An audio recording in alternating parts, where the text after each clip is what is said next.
one thing about this is that it's such an emotional experience. And have you experienced totality before in person, Paul? Only for 2 seconds in Kenya for the Africa eclipse that we covered there. And we have actually got a clear spot coming up here, so we need to keep our eyes open here. But of course, we haven't yet seen the end of totality because we've got this great feed from Svalbard, and they've got clear weather, haven't they, Eric? So we're going to see totality there. When? Yeah. How long have viewers got to wait? Well, so I'm just actually bringing up that, you read my mind. I'm bringing up that countdown clock right here. It's 26 minutes and 53 seconds away from totality, and we see that progression, that it's just about halfway done with, in terms of encroaching onto the totality. It started, and it had about an hour that we have to wait between first contact, when it first connects with the side of the sun, and totality. And so it's coming up so very soon, and it's beautiful to see this progression of just the moon just eating and eating and eating at the sun, and it's getting there so close. It's just about there. We're really looking forward to it. And having experienced totality now for yourself, Paul, today, how do you think it's going to go, or what more can we expect from Svalbard? Well, we're going to be seeing the corona. We're going to be seeing prominences coming at totality from Svalbard. So we're going to take my description that I just gave there, my audio description of what happened here. We're going to see that and exactly what happens to the sun when it's totally covered by the moon. We are about to see the sun here, Eric. We're about to get a little bit of a clear window, so I'm going to just concentrate on getting us some pictures from here. Oh yeah, absolutely. And so this is the battle, ladies and gentlemen. This is the fight that, what's happened here is that, Paul Cox has been with this expedition team on this expedition to this distant, exotic island, and he's flown on multiple planes and faced multiple weather issues and set up all this equipment, and all that ends up, the result ends up with this fight, this magnificent battle against the weather. And it's all you can do to roll with the punches and to see what you can absorb, what you can see in terms of totality, what you can't see. I've been on an eclipse expedition before. It wasn't a total eclipse expedition, but it was one where I could see an annular eclipse. It was one where I got to see the donut, essentially. And that was an eclipse where I was able to come along with Dr. Jay Paskoff's Williams College Eclipse Expedition. And it was an incredible sight to see in New Mexico. And there was just a layer of clouds that was right where the eclipse was happening. And it was quite a hard thing to see, because we were all fighting with our cameras to try and see if we could get images of this eclipse as it was happening. And right during totality, that was when the sun hit the cloud bank, and it was just covered in clouds. But that was the time that we had to fight the hardest, and there were groups of people that were just fighting with their cameras and trying to make sure the focus was appropriate. And there were some people that, even though it was covered in clouds, they could see this sliver of the sun and the moon, this annulus, through those clouds. And it was beautiful pictures that they had received through their blood, sweat, and tears. And this is what Paul is going through right now. This is what he is fighting for. This is what he is looking towards. There are so many opportunities right now as this sun is going through the features of an eclipse. He has ample opportunity now to get some incredible shots in, and we're looking forward to seeing what may come out of there, as well as what is going to come out of Svalbard as well. We have this beautiful, beautiful, clear image. It's really absolutely gorgeous to see. I'm going to get our faces out of there again, because what we're starting to see right now is a sun that almost looks like a crescent moon. It's getting into that phase where you just see the Cheshire Cat smile, this bright glimmer as it's being slowly swallowed by this moon as it moves in front of us in the night sky. But there is so much to talk about, so much to see. Very soon right now, we're actually going to be bringing on a very special guest, a film director, Dr. Duncan Kopp. He's going to be coming in with us right after this break to talk to us a little bit more about eclipses and eclipse expeditions and what he's experienced. And as somebody who has a lot of experience in terms of looking at the moon through the camera lens, like what are good ways to visualize this? What are good ways to look at that? And so as this story unfolds, I would ask you again, if you love these sorts of stories, consider joining SLU. We're here at SLU.com, and you can see more content like this just for a trial offer of 30 days for $1. So check us out and see if you might like to become a part of what we are. And so we will be right back with a very, very exciting interview just right after these short messages. Stay tuned. 2015 total solar eclipse. It's been an incredible rocky ride for us this evening, this morning, this afternoon, wherever you happen to be watching with us. But we are looking right now live at a feed coming out of Svalbard, courtesy of our partners NRK News, that have very clear skies, and we're looking for totality very soon in just about 20 minutes. And as we're counting down to this exciting moment, I would like to bring on a special guest who's going to join us. This is Dr. Duncan Kopp. Here he is right now, and he's somebody who has a PhD in astronomy. He knows a lot about this stuff, and as I mentioned before, he's well known for his work on In the Shadow of the Moon, a documentary about the Apollo program, and recently he started his work on a DVD called The Earth, an HD Odyssey, which you can check that out on Amazon.com. But welcome to our broadcast, Duncan. I'm really looking forward to having a talk with you. There's a lot of exciting things I think we can discuss today. Brilliant. Thank you very much. It's always a pleasure to be with you and the people at SLU. It's such great fun. Oh, yeah, your audio is coming in a little soft, but thank you really again for coming on, Duncan. We're really appreciating this. And one thing that I thought I would ask you is, do you have an experience with eclipses? Do you have an expedition that you went on that affected you, that you had really a roller coaster ride with, like we're having today? I have one. I've only once have I stood in the shadow of the moon, and that was August 11th, 1999, when we had a total solar eclipse, which brushed against the southern tip of the United Kingdom, which was stunning. And the only place you could really go and see it was in Cornwall, but also the Channel Islands, which are off the coast of France. So there were a group of us. We thought, well, we sort of did our calculations. Where's the best place we could go? What's the possibility of cloud cover on August the 11th, 1999? We're the best place we could. So we chose this tiny little island called Alderney, and it's only about 3 miles across and about 1.5 miles wide. And that was where we were going to go and view the eclipse. And I have to say, it was just so exciting. I'd known about this eclipse for years and years and years since I was a little boy. And time just ticks away, and suddenly, before you know it, it's upon you. So we were all getting very excited about this. So we all departed and went out to Alderney. We had to go there by boat. It's the only way you can get there. And there were thousands of people there, and it was such a great party atmosphere, and everybody was on this tiny little island, and the weather wasn't that good. There was a lot of high cloud. It was slow moving, sort of outer stratus cloud. So it was really hit and miss as to whether we were actually going to be able to see anything at all. But that didn't really deter us, because, just the ability to stand in the shadow of the moon, I think, would be, an amazing experience. So we were pretty hyped up. And I remember as go ahead. As it got closer and closer and closer, people got more and more tense. You could cut the atmosphere. It's quite amazing. Really good party atmosphere. Was it a bit of a group experience? It was nuts. It was absolutely nuts, because everybody just cheered when this thing happened. And everybody was training their cameras on the sky and hadn't turned their flashes off.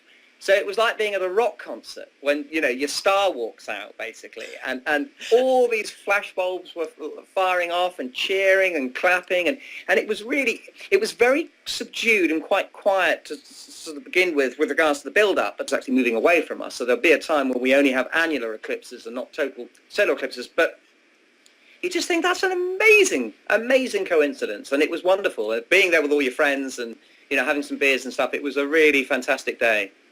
It does sound like it. And this a little bit of a tongue-in-cheek question, but since it was right at the turn of the millennium, and you know it's so, but it was thin enough so that we could at least see what was going on. And I think afterwards, you know, it's a really weird thing how nature can bring you together sometimes. And there were thousands of people on that island, thousands, crowded. You couldn't move, unbelievable, and you know, a really good, as I say, sort of party atmosphere. So no, I don't think anybody, you know, I don't think it was there was any sort of worrisome feeling about it, or quite the opposite, maybe spiritual, because it's quite a fantastic shuttle launch. It was exactly the same with the Eclipse. I would say don't worry too much about trying to photograph every single aspect of it. Sit back, let it wash over you, and really take it in and appreciate it, and see it not through the lens of a camera, but see it with your eyes. I mean, that personally, that's what I would do. I know everybody wants to record it. In fact, today it's probably a lot easier to record than it was 10, 15 years ago. So you've probably got the best of both worlds. But for my money, you know, I would just... do you have, you know, recommendations for how best to prepare? Well, what would you do in terms of getting ready for, if you had another eclipse that you were going to, another 1999, without the Y2K? What might you do to get ready? I want to go to the August 2017 eclipse, because I think it's going to be amazing. And it was interesting because at the time, the 1999 eclipse was one of the greatest viewed eclipses in human history, because its path took it through a very densely populated area of Europe. Now, exactly the same is going to happen in 2017. I was looking before we came on air at the path of totality, and it just tracks right across the middle of the United States. And so there's a great opportunity. And also it's August. You know, it's great weather. I mean, you've got a really good opportunity to get out and see this eclipse. To prepare for it, I think, well, there's a lot of information that's online. He was coming to us over from Cape Town in South Africa, and it was really great of him to join us. I'm very grateful to him, even though, you know, the internet cut out at the end there. I think we had a really great conversation, and I think Duncan's insights really brought to home for us exactly what's so special about a solar eclipse is that he was talking to us about an eclipse that happened for him 16 years ago. This was an eclipse that... Yeah, sliverier. It is definitely getting a lot sliverier. It's absolutely incredible. More celestial events than you can see out here in the public, and it's you just check us out at slew.com, see if you like what we're about, and see if you want to join. But yes, we'll be back in just 30 seconds, and we're just 8 minutes away from totality in Svalbard. Really close to totality here. I'm just going to switch our feed into... Svalbard, as you say, is, look at this, only 5 minutes, 36 seconds away. Now, what they're going to probably do here, Eric, this is filtered at them, something that we only see during total solar eclipses, which is the corona. So I'm really looking forward to this, because they've got cloudless skies. This is looking really good for us, isn't it, at Svalbard? It really is. Like all of the, well, it took a planet and a moon and a sun to align here. The stars aligned for Svalbard as well, in terms of a really lucky break, in terms of just a beautiful sky that's showing us all high energy particles streaming off the sun, and they can be the most extraordinary colors. We've heard Duncan, we've heard Matt Francis from Arizona, you've heard me describe these amazing in comparison to a total solar eclipse. So that's why we're bringing it to the world. If you're not either in the Faroe Islands or Svalbard, you can see it here. And here we go. We're only minutes away. Minutes from totality in Svalbard. People across the world viewing with us in unison, something that couldn't be done decades before. We are doing something, we are sharing in a celestial event that is only in one place geographically, but for all of us, we can take part of it across the world. And that's such a profound experience. Join us today as we experience totality in Svalbard. Beautiful, Eric. Absolutely beautiful. Minute and That a is half such away. That's such a fine crescent, isn't it? Such a fine crescent. It's just a sliver, just a moment away. And it just keeps disappearing slowly, slowly, and so quickly, too. It'll be gone in just a moment. But then we get to see the really exciting stuff. This is wonderful, Eric. Just the edge of a sliver. I didn't know a sliver could get that small. I We are didn't now know. a minute away It's from totality in Svalbard. It's extraordinary how minuscule that is. It is creeping and creeping, and once you think it can't get any smaller, it gets more It keeps small. going. I've never seen this, Eric. I've seen so many, so much footage, so many eclipses when this is happening. But I've never seen this tiny, tiny sliver. Now, they're probably going to get ready to remove the filter any minute now, so we get to see the sun at totality. This is utterly amazing. It's there. It's there. It's there. It's there. It's there. It's there. It's there. It's there. And it's gone. Ooh. Right, now, are they going to change the filter for us? Please. We wait and... Oh! Eric, Oh, whoa! goodness. That is utterly fantastic, isn't it? There's the Oh, corona. There are my the God. prominences we've been talking about. Wonderful. This is totality from Svalbard. And look at the side, the top left corner, you see hints of the Bailey's beads right there. Isn't that right? Absolutely, and we've got those are the Bailey's beads just disappearing, but we can also see this beautiful corona, the outer atmosphere of the sun, which we can only see during a total eclipse of the sun. We didn't even know about it until It's a total solar eclipse, the complete blocking of the sun from this moon, and it's just flowering. The corona is flowering outward. So beautiful. absolutely stunning. And Just I think take that. actually what we've got there, Eric, is we've got a couple of prominences that are showing up at 9 o'clock and 11 o'clock on the solar disk. Absolutely beautiful.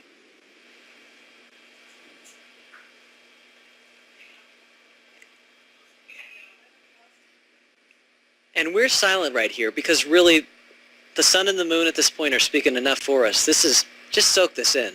This is beautiful.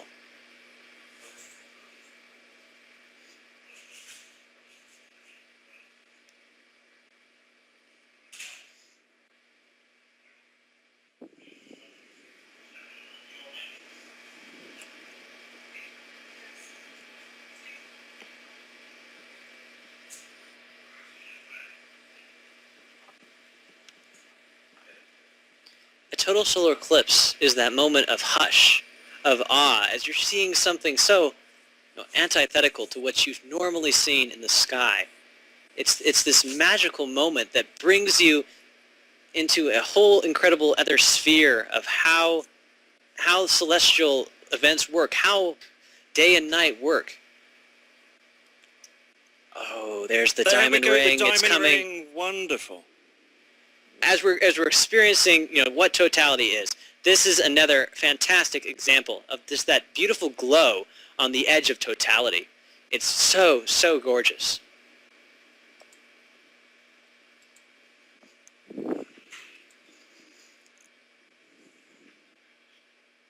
It's absolutely beautiful. Matt Francis is one of the best solar astrophotographers in the world at the moment.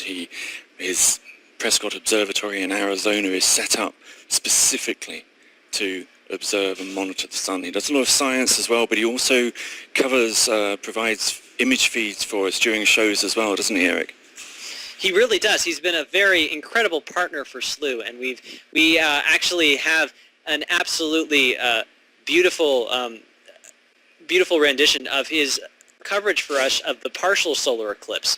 That was a feed that was absolutely incredible that I can show you at this point while we're waiting for the changing of the filters at this point. That sounds a little bit like, changing of the guard there. Yep, changing the guard. I am being told we are just receiving... Let's bring them in. Oh, this is...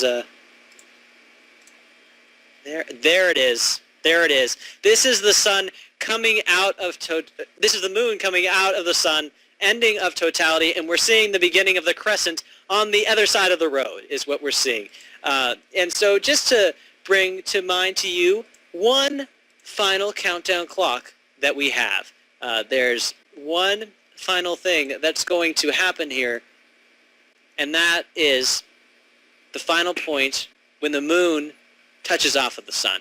That is going to happen in 54 minutes. Stay with us and experience the total of the total solar eclipse of 2015 from Svalbard. Such a hushed silence, and it was not a bad silence. It was such a beautiful silence. So true, and this is really a great experience. And I'm thinking that we'll get a lot more insight into how these expeditions, how magical they are. Circles are connecting, but from the other side, and are finally going to lose contact, and the end of the eclipse will soon. We made some beautiful images, and it's something that you wouldn't see in terms of looking at the ocean every day. This was, while a solar eclipse is unique, so is the imagery it presents on the world below it. And we really got incredibly profound, and in the same way that a hush came over us at totality in Svalbard, it was a quieting, sort of awful experience. Just a quick commercial break. Having you here, great experiencing this with the world, and we will see you again after a few short messages. Stick around. 2015 total solar eclipse. This is a live broadcast and an absolutely incredible one. If you're just tuning in, we've had quite a roller coaster ride here. We have experienced. First, get some more live images in from the Faroe Islands. Oh, that's going to be so fun because we couldn't. Eric, I have Dr. Miguel Serra Arica here for us if we'd like to start our interview. Miguel, just to let viewers know, Miguel is a veteran eclipse chaser. He's been to, how many have you seen now? Eclipse was in Libya desert, in the 2006. But okay, also this was a good eclipse as well. So it auroral display, which is very linked, of course, because it's generated by... Incredible. It was amazing. It was my first aurora. But back to the solar eclipse, what's your do to organize these expeditions? And the next one, what's the next big expedition? Is it Egypt? Miguel, fantastic. Thank you. Yeah, that was really a great interview to experience because really it's great to... Phase of this total eclipse of the sun, and what a day it's been. And just to remind viewers, it may seem a bit disjointed, but we've had to react literally to every single second. When the sun pops out, we have to align the cameras, we have to focus the cameras, we have to start taking the images. There's just a huge amount, so apologies if it has been a little bit The finality of this eclipse as it moves off the sun here. It's just 36 minutes away. It's kind of been an amazing day all around, and I hope viewers have stuck with us through the clouds when we saw that amazing totality from Svalbard. And I think one of the things that makes it a little bit special as well, Eric, is you're seeing all of these wonderful phenomena and features that you've never seen. So if we can switch back to the Faroe Islands feed, last little chunks of the sun. Beautiful feed coming in from the Svalbard, courtesy of our partners, NRK News. So that, I think we have the two experiences right where we need them. It's been a fun night tonight. It is. We've got here in the Faroe Islands this gradual procession. I mean, one of my biggest fascinations in terms of the total solar eclipse is just how it has these gradual moments, and then all of a sudden everything comes together with totality. So we see this gradual climb from first contact as the moon just glides so very slowly, gradually across the sun for about an hour for this particular eclipse. And then there's just this moment of awe and just incredible dynamic views. And then we have this slow move. I think it's an incredible composition. But exactly what happened in Kenya for us. Hold down all of the tarpaulins, the tents that were covering us in the middle of the Kenya desert to stop everything blowing away. We had to put all the... So totality, or fourth contact, is going to happen at 10:48 UTC. That's in just about 3 minutes is what we're going to see the end of this eclipse from the Faroe Islands. But keep in mind, we're having it here just a little less than 20 minutes away, and we see the moon very much leaving just the center of the sun here. It's a beautiful, beautiful moment.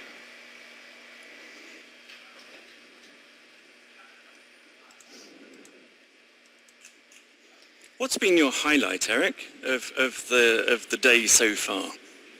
My highlight of the day, I suppose I'm going to be... Which was on the west coast of Africa. They were in the middle of the jungle to do this, Eric. They used satellite communications to transmit these images to us live. Unforgettable eclipse from so many points of view. It took us 4 days, would you believe, to get to... And then we see everything turn to dark. And the corona, the outer atmosphere of the sun, which is 1,000,000 times fainter than the rest of the sun. So we normally can't see it. It's normally blinded by the rest of the sun. And before we had space telescopes, this was the only opportunity where we could see the outer atmosphere of the sun, the corona. So, while these don't rival the majesty, incredible features to them, and so here we are going back to our live feed of the total solar eclipse, the end of the total eclipse, coming to us live from where? From Svalbard. Here it is popping up right there. And it's coming to very close to its end. Here is our countdown clock coming up. We are only 12 minutes away from the end of this total solar eclipse. It has been quite a wild ride indeed. This has been an incredible event, and I hope that all of you watching around the world have really enjoyed this. Really, absolutely. Very much 10 minutes away from this total solar eclipse coming to an end. Solar eclipse broadcast of 2015. We are just about reaching our end. See there? We just went into single digits in terms of the minutes left of our phase will finish. So. Yeah, and so we've seen this creeping progression.